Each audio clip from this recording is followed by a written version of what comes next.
Hello, my name is Jean and I am a knitter. And this week I am a knitter with COVID. Yes, I tested positive on Saturday. Today is Tuesday. I have been home ever since, except for one brief trip out for medical attention, and I was very thoroughly masked. I'm doing well. This is a very mild case. We have several test kits at home, so I can identify when it is gone, but I have to say, I am 60 years old, and I did not think I would ever hold up a test, an at-home test, to my husband and say, look, 2 pink lines. Because that's what I got when I tested positive for COVID.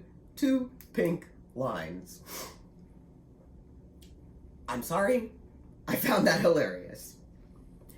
But since Saturday, I've really been the Sofa Spud, and I have not done much towards completing the Hand Knitting Guild Association's Master Program. Now, please grant me a little slack. I'm slightly foggy in the head, although I do not take a lot of head fogging cold medications, which you can tell because I sound a little congested. But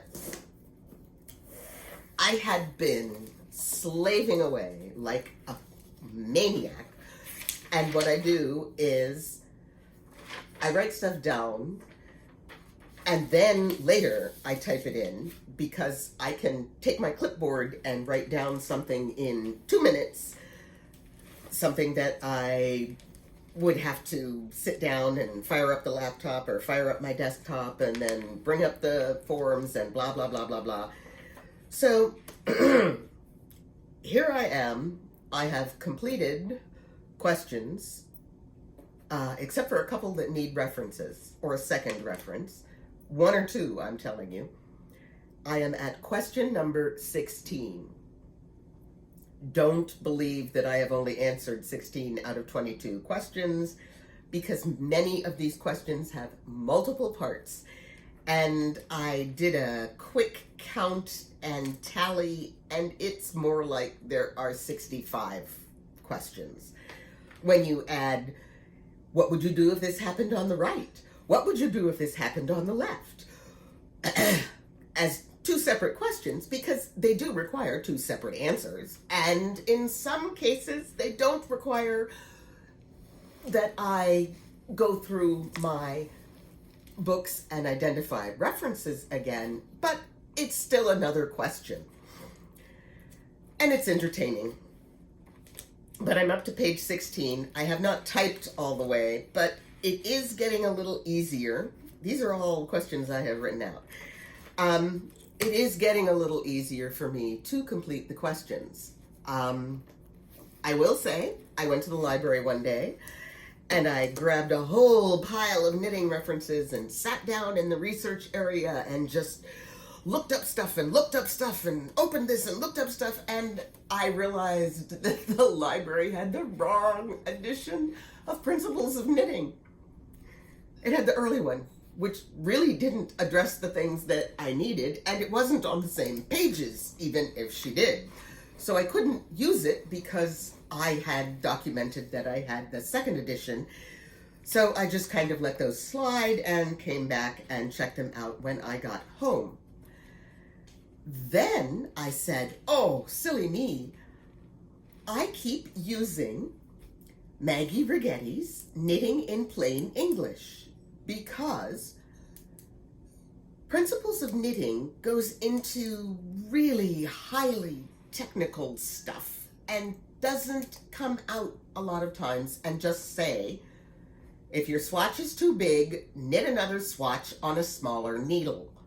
As a matter of fact, many reference books don't say that. But many do, and I had to have them as my reference. Elizabeth Zimmerman, I love her dearly, but she never gives clear directions like that. She assumes that you are going to use your head and solve the problem that she has thrown out in front of you. And in most cases you can, and you feel very confident and capable, but you can't prove it, which is what the references will do. So I spoke with my husband and said I need to order one more knitting book, and he said, yes, go right ahead and order it. So I clicked through Amazon, got to Maggie Rigetti's page, clicked on a copy of the book, and a little bird said, wait a minute, knit and crochet? I know she has crocheting in plain English, but I don't know.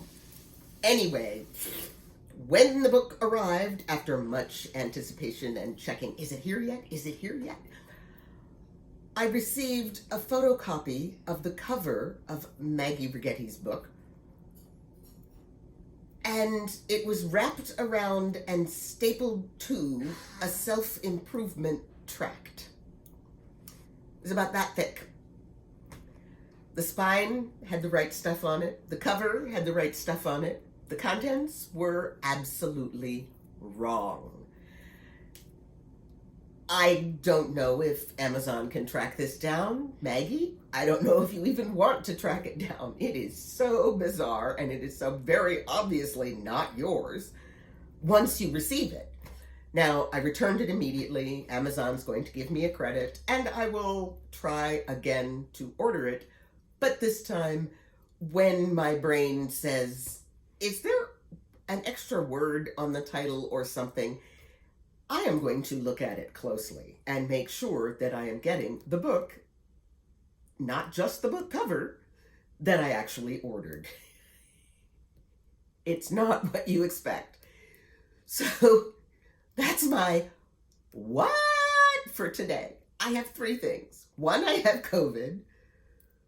2 pink lines. And 3, Maggie Rigetti's book. But yes, I'm up to question 16 on the list out of 22, and there are fewer questions at the end of the list that have parts A, B, C, D, and E, so it will go faster. One of the questions is actually fill in the blank with a word. I think I can do that. And it's easy enough to document that. Because yes, you do have to document that one word. About the whole program, I am realizing that just knitting by itself is the fun part, and I really like that. Knitting and learning new techniques, it's also the fun part. Comparing the techniques and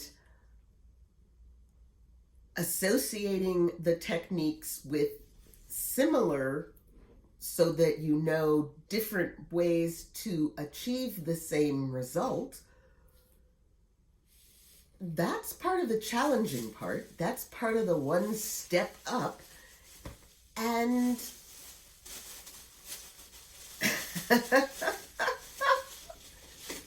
Bon, quit that. Excuse me, my dog is going crazy over something. I'm back. I have returned. Puppy is calm. It didn't take long. Plastic bags are very attractive to small dogs because they don't bite back. But that's pretty much what's been going on. The COVID, the pink lines, writing answers, doing the analysis, because I long ago realized that if you just do straight rote memorization, A equals A, B equals B, C equals C, then it doesn't help when you are asked a question that the answer is, what does A have to do with C? And that's what some of these questions are asking me about. They are saying, list all of the different ways you can achieve this result. Which techniques will work, which techniques will not work, because, to be honest, those are the kinds of answers you really need to have at your fingertips when you are struggling with the best way to do something. You can't just know one way to get one result. You have to know this will give me this result, this will give me this result, and that will give me this result. So let me test them and see which one I like best now. Because otherwise, all you're going to do is go with the same old, which might not give you the best result. And may not even solve the problem that you've got. Even with a puppy who makes you happy. So the questions are, I think, in some ways, more important than the knitting. You could look at pictures of knitting and answer the questions. It's really nice that they have you actually complete the knitting so that you can answer the questions, but you have to be able to pull the right answer out of the hat. And if all you do is learn a new technique but don't associate it with things it can be substituted with, you don't know what you're doing. And that's not the goal of the Certified Master's Program. And I agree with what they're asking me to do, because I do believe it will make me a much better knitter and much more competent at solving knitting problems, because I will have not just one response, but an entire arsenal of responses from which I may choose the best. So I continue. I'm getting well. I'm hoping for the best. I will not set toe outside until I test negative. I do not feel like sharing this with anybody, but I can talk to you guys, and that helps. So keep knitting, and y'all have a wonderful day.